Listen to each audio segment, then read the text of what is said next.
In the morning when I rise, give me Jesus.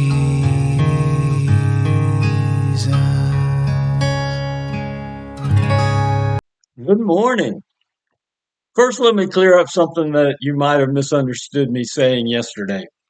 I was not saying that you don't stand on truth. I was not saying that you don't correct errors. What I was saying was when the devil comes at you, has already made up his mind, you don't argue with a predetermined, hard-headed, hard-hearted, demonic mindset. See, Pilate said, "Are you the Christ? Are you the Messiah?" And Jesus said, "Yes, as you said." Well, that should have settled it. But the religious people, those who were pushed by the devil, didn't like that answer. And so they threw accusations, and Jesus didn't say anything because you don't argue with that hard-hearted mindset that says, no, I'm right and you're wrong, no matter what the facts are.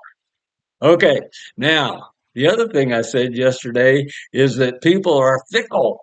And we're going to see that today. I looked up fickle. It says changing frequently, especially regarding one's loyalties and affections. Well, that's exactly what happened. You remember, the people didn't do the right thing. Pilate didn't do the right thing. They had a criminal, a murderer, and they should have let the innocent man go. They should have let Jesus go, but no, they let this murderer go, Barabbas. See, that's not the right thing. And most fickle people don't do the right thing when the pressure's on. Well, today we're going to see what happened because these people changed their mind.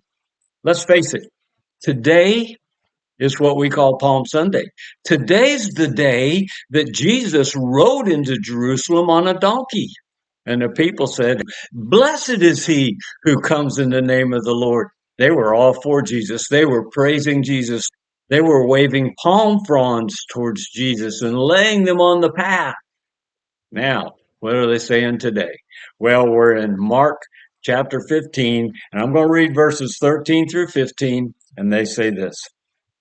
Well, so Pilate asked, "What should I do with this guy?" Pointing to Jesus.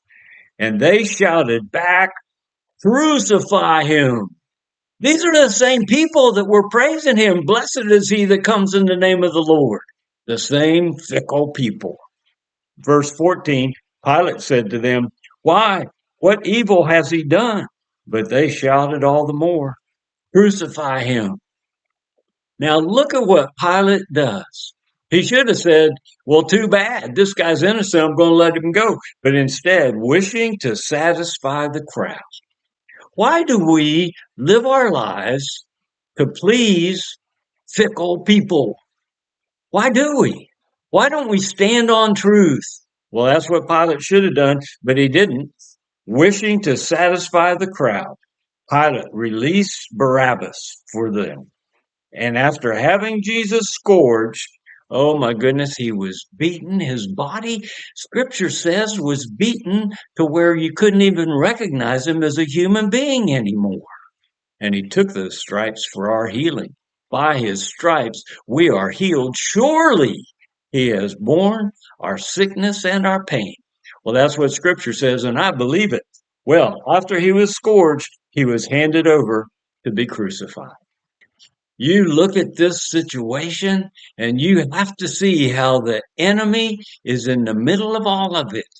And the enemy is still alive and active today in your life and mine. And so we need to do what we're encouraged to do by James: submit to God, receive his love, and resist the devil. Don't stand for the foolishness of a defeated devil. God bless you who walks like that. I look forward to being with you again tomorrow. You know, it's no accident. We started Mark with no thought about Easter, but here we are talking about the crucifixion as we come into Holy Week and see what Jesus suffered as he was preparing to go to the cross. I'll see you tomorrow. Give me Jesus. Give me me Jesus.